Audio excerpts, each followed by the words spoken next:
You give me a signal, like something like that.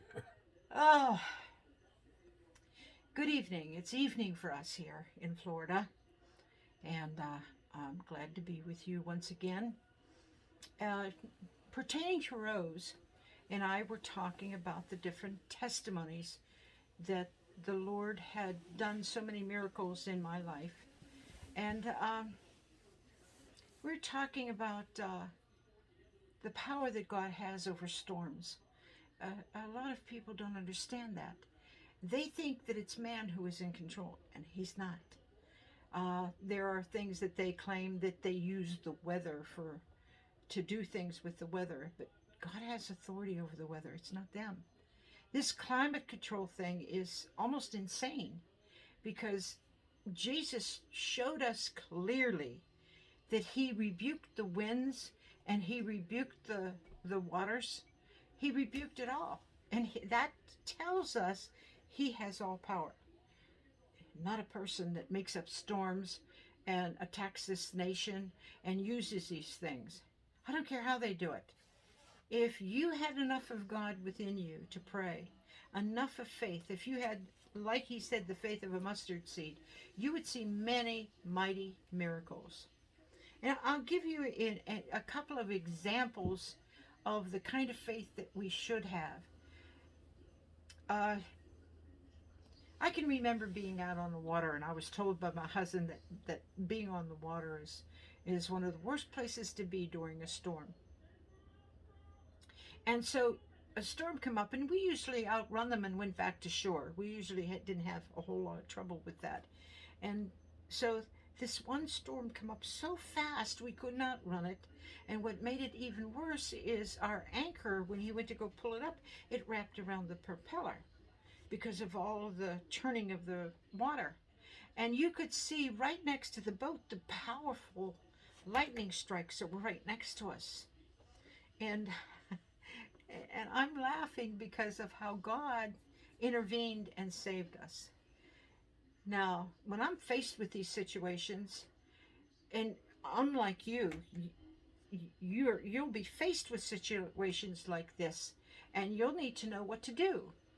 Um, if you walk and talk with God for the little things, and you allow him to work with the little things, he will most definitely be there with the big things. Because the little things are training. The little things teach you to believe him for the big things. And when that happened, my husband, who didn't believe like me, he would always get upset with me praying certain ways. And when he was struggling so hard to get that that anchor rope untied from the propeller so that we could start on our way home out of that storm. And he knew it was very dangerous for us to be on the water like that. And suddenly, I threw up my hands and I started singing and praising the Lord, and I started speaking in tongues in the name of Jesus, and the glory of God just come down, and we were out of that storm like you would not believe. He was able to untangle it. God just delivered us almost instantly. And I was explaining to Rose how we have power and authority over the hurricanes and the tornadoes we see. And I used to look at the nation and I used to say, we don't need enemies on the outside, because those enemies on the outside can't do near the damage that the tornadoes and the hurricanes are all doing to the country. And I can remember one year that there was a hurricane that was going towards the Republican convention. It was heading straight for it. And I had no idea, and then suddenly when I saw it, I said, in the name of Jesus Christ, I command you to go west. And it bobbled and turned direction. It was heading straight for the Republican convention. And when I commanded it, it turned. That's not the first hurricane that bobbled and turned.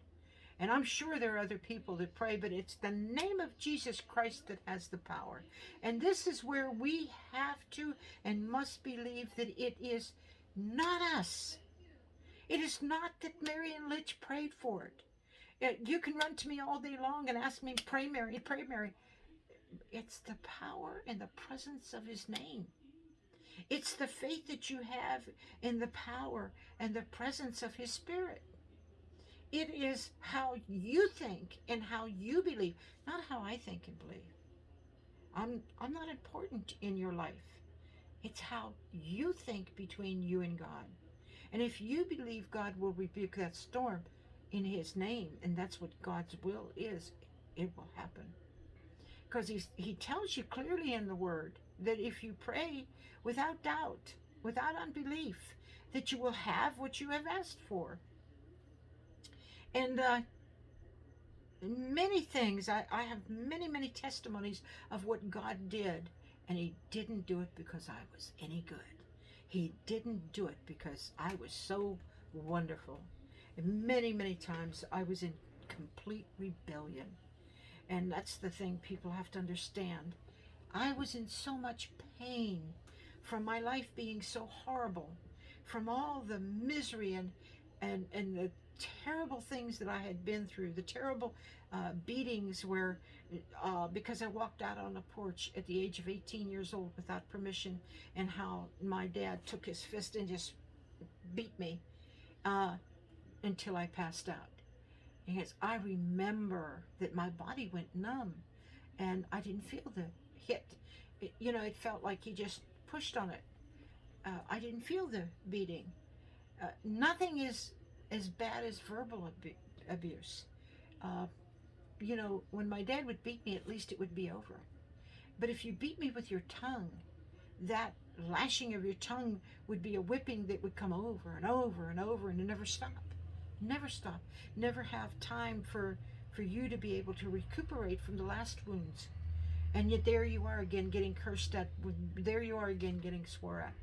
But at least him, there was long intervals and reasons that he had his rage, because that was what his problem. He would just fly off the handle and go into a rage. And we were talking about, pertaining to Rose and I were talking about the way we were raised and the different things that had happened.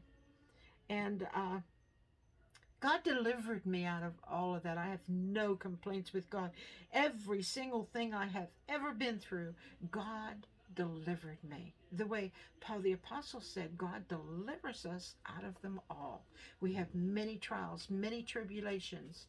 I mean, I could tell you testimonies of how he raised the dead. He took them from their deathbed in their lives passing to and fro.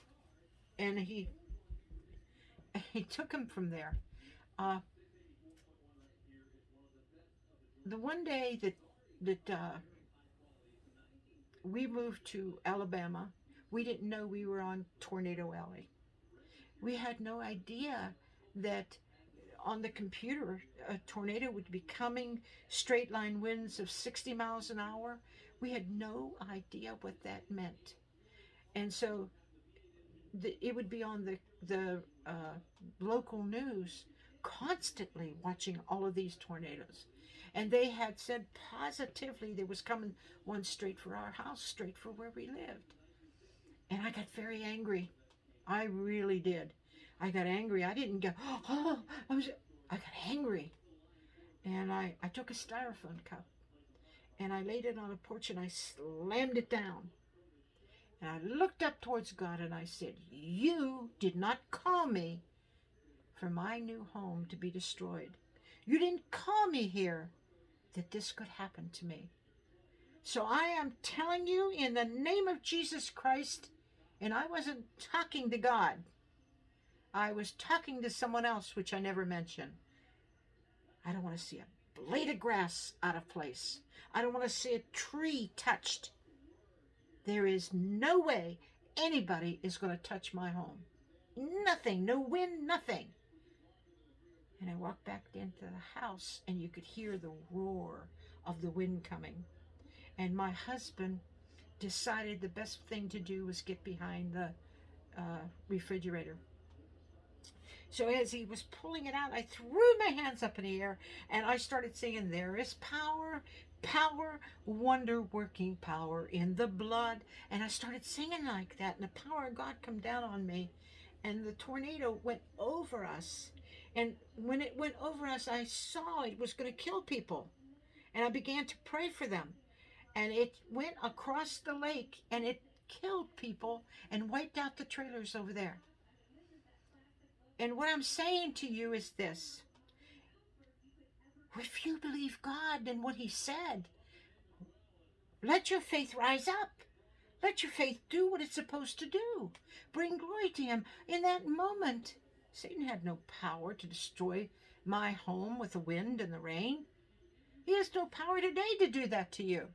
If you had enough faith, you could stand there in the name of Jesus and rebuke the winds the way Jesus did. That's not the only one I had.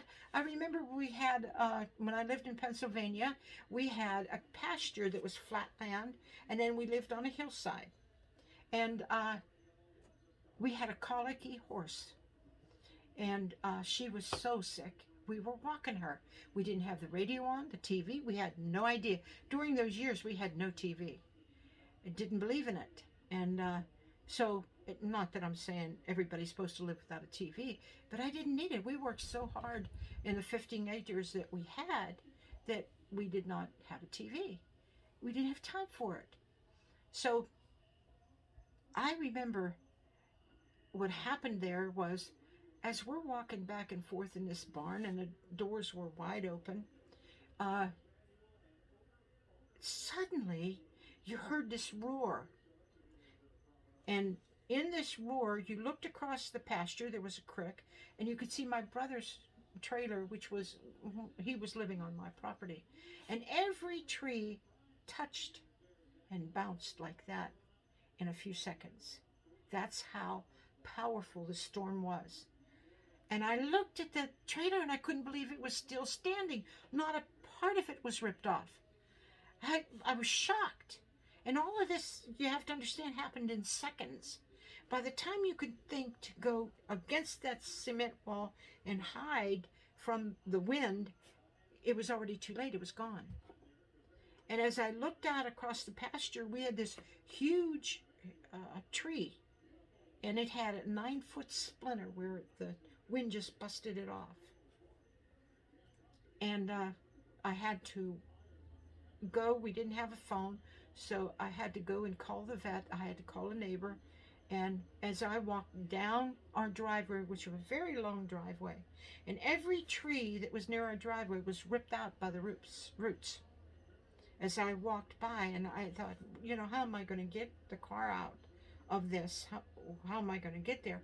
And at that exact moment, this big, strong, powerful man pulled up, got out of the car and said, "Oh, you need help." And he took those trees and threw it this way and threw it that way. I know it had to be an angel.